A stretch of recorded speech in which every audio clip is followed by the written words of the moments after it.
안녕하십니까? 오늘은 균의 가르침 그 네 번째 시간을 이렇게 하면 새로운 정상적인 삶으로 돌아갈 수 있다 하는 주제로 말씀을 드리겠습니다.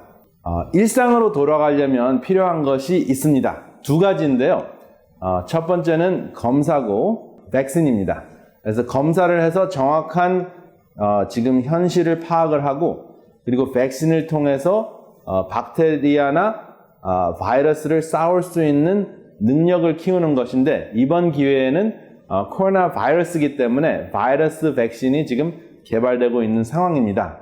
그런데 현실적으로 이 백신이 개발이 돼서 안전하게 우리에게 쓰여질 정도로 생산이 되려면 한 1년에서 12개월에서 18개월이 걸립니다.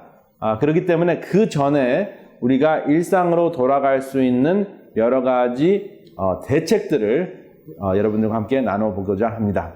첫 번째, 검사와 백신 제가 이야기를 했습니다. 그래서 검사는 GP지기를 위한 것입니다. GP는 PCR 항원 검사, 바이러스의 일부가 있는지 아니면 바이러스가 있는지를 알아보는 것이 PCR 항원 검사입니다. 그래서 적을 아는 GP의 검사고 지기, 혈액 검사를 통해서 하는 그 항체 검사는 내 자신의 면역력을 검사하는 지기 검사, 혈액 항체 검사입니다. 그래서 이 검사를 정확하게 할 수 있으면 우리가 대책을 세울 수 있기 때문에 여러분들의 지역에서 이것을 얼만큼 저렴하게 할 수 있는지 또 무료로 할 수 있는지 알아보시기를 바랍니다. 두 번째는 사회적 거리두기 이미 잘 하고 계십니다.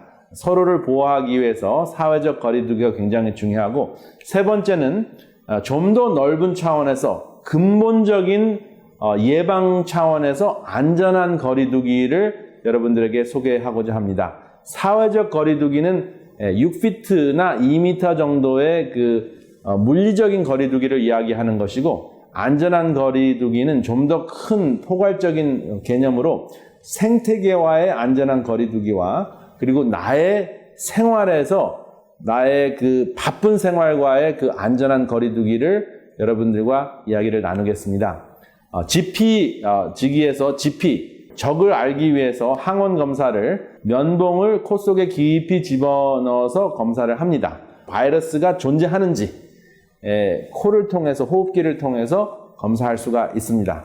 그 다음에 혈액 속에 이 바이러스에 대항해서 싸울 수 있는 무기가 있는지 검사하는 것이 항체 검사인데 검사하는 그 키트를 집에서 피를 똑 떨어뜨리면 한 1분에서 5분 안에 양성 반응이나 음성 반응을 검사할 수가 있습니다. 그래서 여기 이제 그림을 통해서 설명을 하면 이 바이러스는 GP, 그렇죠? 항원이고요. 그 다음에 Y자 모양이 이렇게 붉은 색깔로 떠돌아다니고 있는데 바이러스를 꼼짝 못하게 수갑을 채우는 항체의 모습인데 이것이 지기. 그래서 상대와 나를 파악하는 상황입니다. 그래서 지피지기면 백전불태다.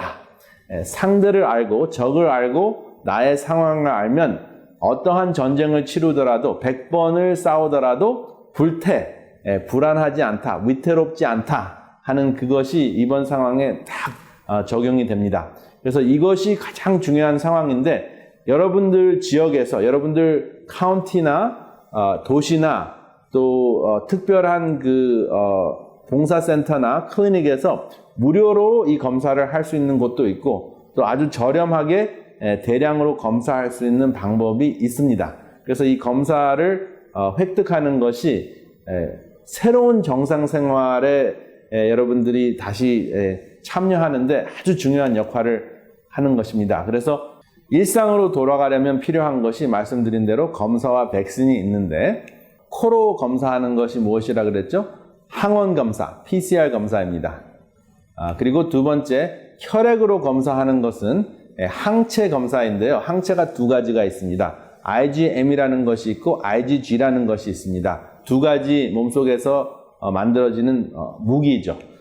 그런데 IgM과 IgG의 차이가 무엇인가가 이제 세 번째 질문인데요. IgM은 감염된 후 4일에서 10일 안에 만들어지는 무기. 항체이고요. 감염 후 10일 이상 후에 만들어지는 무기가 IgG라는 항체입니다. 코 속으로 하는 PCR 검사는 언제 하는 것이 가장 좋을까요? 증상이 있을 때만 하는 것이 적합할까요? 증상이 없을 때만 하는 것이 좋을까요? 아니면 안전함을 확인하고 싶을 때 하는 것이 좋을까요? 제가 만이라는 그 글자를 붙여가지고 전미어를 붙여서 A와 B를 거짓으로 만들었습니다. 증상이 있을 때도 좋고 증상이 없을 때도 필요합니다. 왜냐하면 안전함을 확인하고 싶을 때는 이 코 속으로 PCR 검사, 항원 검사는 언제든지 하실 수 있으면 가장 좋습니다. 왜냐하면 항체가 아직 만들어지지 않을 수도 있기 때문입니다. 항체를 만들지 못하는 사람도 있습니다. 여기 이제 5번째 질문, 항체 검사는 언제 현실적으로 도움이 되는가 하는 질문인데요. 음성 반응이 나왔을 때, 양성 반응이 나왔을 때, 음성 반응이 나오면 항체가 없다는 것이거든요. 근데 항체가 없다면은 2가지 이유입니다. 바이러스에 노출이 돼서 싸울 필요가 없기 때문에 무기를 안 만들었을 경우이고, 두 번째는 음성으로 나왔을 때 그 두 번째 이유는 내가 만들 수 있는 능력이 없는 면역력이 약화된 노약자나 또 에이즈 환자나 또 당뇨병이 아주 심해서 항체를 만들 수 있는 능력이 없는 사람들, 이러한 분들은 음성 반응이 나오지만 여전히 바이러스에 감염이 되어 있을 수도 있습니다. 그렇기 때문에 노출이 되지 않았다는 그 정보도 있고 내가 항체를 만들 수 없다는 정보는 있지만 여전히 불안한 거죠. 왜냐하면 싸울 수 있는 무기가 없기 때문에. 그래서 양성 반응이 나오면 그러면 그때 내가 IgM이 나왔다 그러면 지금 최근에 싸웠구나, 아니면 지금 싸우고 있구나. IgG가 나오면 이미 싸우고 이제 한 몇 개월 동안이나 한 1, 2년 동안은 내가 이 바이러스에 걸려도 큰 문제가 없겠구나, 이길 수 있겠구나 하는 확신을 주는 검사입니다. 그리고 이제 집단 면역이라는 개념이 있는데 이것은 많은 사람들이 면역이 돼서 안전하게 만든다는 개념입니다. 그래서 노란 색깔이 있는 사람은 면역력이 있는 사람이고 빨간색으로 있는 사람은 지금 확진이 됐는데 면역력이 있는지 없는지 모르는 상황이고요. 그 다음에 파란색으로 되어 있는 사람은 정상적인, 한 번도 바이러스에 노출되지 않은 사람을 묘사를 합니다. 그래서 전혀 면역력이 개발이 되지 않았을 때 이렇게 붉은색으로 싹 변한 것이 뉴욕과 같은 사태였습니다. 그런데 면역력이 이제 생기면 이렇게 노란색으로 쫙 변합니다. 그래서 집단적으로 이렇게 면역력이 생기면 그 다음에는 환자들이 한두 명 정도 나올 수가 있기 때문에 이 정도가 됐을 때는 안전하다라고 사회적으로 이제 다시 열릴 수가 있는 그러한 상황이 되는 것이죠. 그리고 운동을 하실 때도 여러분들이 이제 사회적 거리두기를 하셔야 되는데 중요하게 여러분들 생각하셔야 될 것이, 혹시 앞에 있는 사람들이 기침을 했을 경우에 비말이 바이러스를 가지고 이제 공기를 통해서 날아올 때 감염이 될 수 있기 때문에 바로 뒤에 가는 것보다 이렇게 좀 각도가 있게 좀 멀리서 떨어져 있거나 바로 뒤에 있지 않는 것이 굉장히 안전합니다. 그래서 직선 거리에 있지 않고 이렇게 사선으로 있는 것이 더 안전하다 하는 거 기억하시면 되겠습니다. 그리고 스웨덴에서는 성가대원들이 이렇게 성가대 연습을 하는 모습을 보이고 있는데 우리한테 도움이 될 것 같아서 여러분들 보여드립니다. 공간이 있고 열려있는 장소에서 목소리를 합치는 것도 굉장히 좋을 것 같아요. 그럼 더 큰 소리로, 더 큰 목소리로 좋은 화음을 낼 수도 있을 것 같아서 이 사진을 보여드립니다. 여러분, 박쥐에 대해서 잠깐 언급하고 지나가려고 하는데요. 유일하게 나를 수 있는 포유류인데요. 이 박쥐를 가만히 보니까 참 하나님께서 박쥐도 엄청나게 훌륭하게 만들어 놓으셨다 하는 것을 알 수가 있는 것이요. 박쥐는 해충을 먹고 농작물을 잘 자라게 하고 식물의 가루바지 역할을 합니다. 그래서 열매를 맺게 하고 박쥐가 똥을 싸면 그 속에 과일과 식물의 씨가 이 땅에 심어져서 죽어가는 숲도 되살리는 역할을 하는 것이 열대 지방에 살고 있는 박쥐의 역할이라고 합니다. 그리고 코로나 바이러스는 박쥐에게는 정상적인 기생균이기 때문에 우리 인간이 침범만 하지 않았다면 박쥐에게 그런 것을 옮을 필요가 없습니다. 왜냐하면 이것이 그냥 어느 정도 생태학적인 거리를 두고 박쥐를 잘 보존을 하는 그러한 청지기 역할을 했다면, 박쥐를 먹지 않았다면, 그래서 접촉을 심하게 하지 않았다면 우리가 큰 문제 없이 잘 살 수 있었던 그런 상황인데, 식욕적인 욕망을 채우기 위해서 생태계에 너무 근접하게 다가가니까 이러한 현상이 생긴 것입니다. 박쥐가 살아야 인간이 산다 하는 표어가 있을 정도로 박쥐는 아주 중요한 짐승이고 동물이고 유일하게 날아갈 수 있는 포유류입니다. 그리고 최근에 제가 좀 더 깊이 이 돼지에 대해서 살펴볼 수 있는 기회가 있었는데요. 돼지의 그 식생활을 보니까 원래 돼지는 날씬하고 뭐든지 잘 먹어서 사람 손이 닿았을 때만 비만하게 된 것이 알려졌습니다. 수천 년 동안 사람이 돼지가 성격이 좋고 뭐든지 잘 먹으니까 살을 찌워가지고 욕심을 채우는 거죠. 식욕도 채우고 장사도 할 수 있는 그러한 제품으로 하나님의 그 훌륭한 그 작품을 제품으로 인간이 전락시켜가지고 할 수 없이 하나님께서는 돼지를 불결하다고 칭할 수밖에 없는 그러한 사건이 생겼습니다. 그렇죠? 그래서 레위기에 보면 돼지를 불순하게 그 더러운 짐승으로 지칭을 해서 멀리 하도록 그렇게 이제 할 수밖에 없는 사회적 법을 만들었는데, 지금도 마찬가지입니다. 우리가 돼지를 식욕을 채우기 위해서 대량 생산을 했을 때 돼지와 접하다 보니까 돼지 독감도 걸린 적이 있었죠.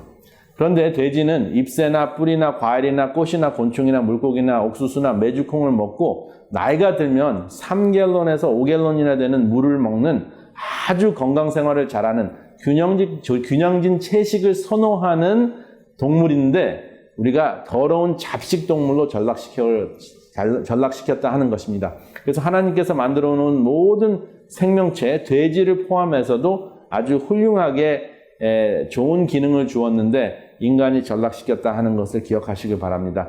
생태계에 침범을 해서 사랑으로 다스리지 않고 식욕과 욕망을 채운 결과이다 하는 것을 기억하시길 바랍니다. 돼지는 이렇게 가족적이고 평화를 좋아합니다. 이 돼지고기를 지나치게 선호하는 그러한 문명 때문에 이러한 질병도 창궐했다 하는 것을 기억하시기 바랍니다. 이번에는 박쥐고 전에는 돼지였지만 앞으로는 어떠한 우리의 생활 때문에 또 다른 바이러스가 창궐할지 미리 예방하고 기억하는 것이 굉장히 중요할 것입니다. 그리고 이렇게 소를 보면 푸른 초장에서 풀을 뜯어 먹어야 되는데 아주 좁은 공간에서 다량 생산을 해서 쇠고기 선호하시는 분들도 한번 생각해 보시기라고 이 사진을 보여드리는데요. 그러한 쇠고기를 선호하다 보면 전 세계적으로 소를 좁은 공간에서 대량 생산을 하면서 우리가 사실 지난번에는 mad cow disease, 그쵸? 광우병에 접촉이 됐죠. 그래서 인간의 욕심 때문에 우리가 접하는 모든 동물들이 사실은 우리에게 병을 준 것이 아니라 우리의 욕심 때문에 침범을 했기 때문에 그들이 가지고 있는 바이러스에게 우리가 침범을 당하게 된 것입니다. 결국은 책임은 우리에게 있습니다. 성경에 보면 출애굽기 23장 12절에 보면 제7일에는 쉬라. 소나 나귀가 쉴 것이며 내 계집종의 자식과 나그네가 숨을 돌리리라. 소와 나귀와 모든 생명체가 숨을 돌릴 수 있게 하는 것이 바로 안식인데, 우리의 삶 속에서 안식이 없어지니까 식생활에서 우리의 일반적인 생활에서 안식이 없어지기 때문에 우리가 이러한 질병에 걸릴 수밖에 없는 사태가 벌어진 것이 아닌가 생각이 됩니다. 그래서 여러분 이렇게 트래픽에 꽉 차 있는 차나 꼼짝 못하게 우리의 식욕을 채우기 위해서 이렇게 길러지는 닭들, 큰 차이가 없습니다. 우리가 검사를 통해서 우리의 상태와 또 바이러스를 알아보는 지피지기를 우리가 이루고, 그 다음에 사회적 거리두기, 그리고 생태계와 또 생태계를 존중하는 생태계적 안전한 거리두기를 통해서 진정한 안식을 누리는 것, 숨을 편하게 쉴 수 있는 그러한 공간과 시간을 만드는 것, 그것이 바로 우리가 정상적인 생활, 새로운 정상적인 생활로 돌아가는 길이 아닌가 생각이 됩니다. 아무쪼록 이 바이러스를 통해서 우리가 잃은 것도 많지만 영육간에 진정한 깨달음과 새로운 각오를 하고 우리의 삶을 설계하는 여러분들과 제가 되시기를 이 시간에 간절히 바랍니다.